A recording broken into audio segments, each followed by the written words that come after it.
Xiong. JX in the building after a big comeback win. Jeffrey, before we get to this game, how does it feel to have lost to the lowest rated player who was playing poorly and then bounce back and be the #2 player on the planet? Yeah, it's a bit of a shock for me, to be honest, because I had a very bad feeling after yesterday.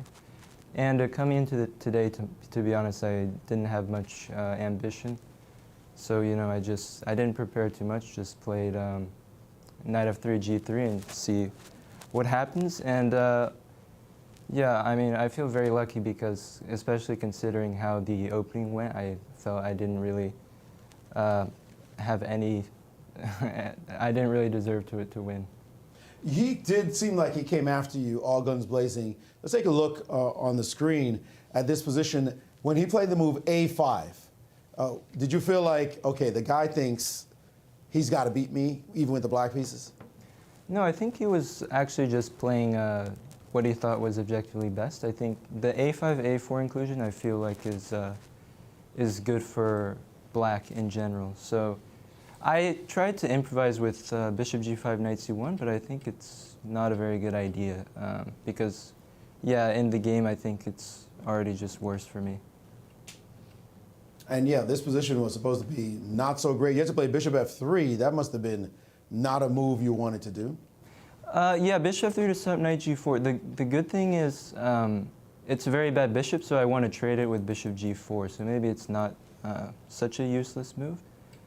But yeah, I think the critical mistake from him was when he played g5, because I think it just really wasn't necessary, and it created kind of a hook for me later when I played h4. But were you surprised by his decision to play the move bishop e6, given that he had this bishop, sort of good bishop that he didn't have to give up? Yeah, that's a fair point, but I think I wasn't actually that surprised. Yeah, he can definitely keep the bishops, but like I said, if instead of g5, if he just castles, I think it's a very pleasant position for black. He just wants to play like rook c8, knight e7, and eventually I'm going to have to play very passively to hold the c2 pawn. Later, this knight of yours that went all the way to c1 made this march all the way to d5. That must have given you some comfort when you put the knight on d5. Were you shocked by his choice of knight to d8? Yeah, that I was definitely... Well, not at first. I mean, it made sense that he wants to bring to d6, but when I saw knight b4 was available, then I was wondering what he had prepared there. Because, yeah, once the knight lands on d5, it seems very dangerous for him. You then traded on g5, and in this moment, we had a possible move. If you took on b5 here, but I'm going to prod you and say you have a winning move right now. Were you told before, or do you? I mean, my first instinct was probably knight takes d4, but I couldn't make that one work, so. That was my first instinct as well, Jeffrey. As it turns out. Ooh, wow. Ooh. That's very nice. Yeah, Ooh, wow. Yeah, that was the move that you've missed. It's a gorgeous move.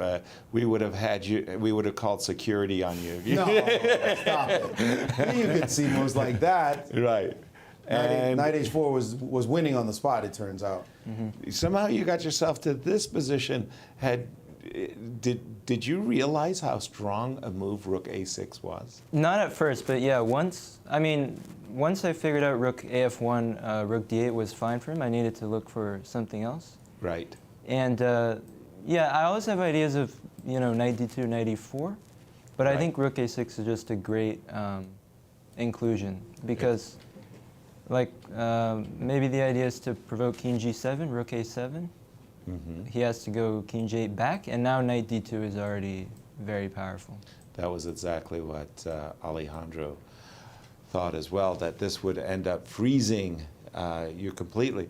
However, we can back up because there was something that you'd asked me the question that the engine did spot after rook a6, and that is rook takes d3. Mm-hmm. Yeah, we were discussing this line. So rook g6, king h7, rook f6. And then e4. Yeah, I think he probably felt that this was enough for a draw, but under time pressure he couldn't work it out. So I think we were saying rook f7, rook f7, knight g5. Rook f7 check, rook f7, knight g5. And then you might have to be precise with where you put. Probably g7 makes the most sense. g7? Just to avoid, because I don't think I take with rook, right? Right. So yeah, once I take with a knight, there aren't any checks. And then yeah, I guess you can just go e3. E3. Wow. Temporary sham sacrifice of piece. Some nice things. Jeffrey, congratulations. Seriously, that was a very big scalp. And what are you going to do on your rest day? I think the idea was to watch Moneyball. So I will watch that maybe tonight, maybe tomorrow. But Who came up with that idea? it was, yeah, I saw this movie was available on Netflix, and then I wanted to find a good time to watch it, and I made it, I decided the best time was maybe tonight, so. During the Sinquefield Cup. Yeah. Makes sense. Well, congratulations, Jeffrey. Huge result there. What a shakeup in the standings. Thank you. Yes. Absolutely.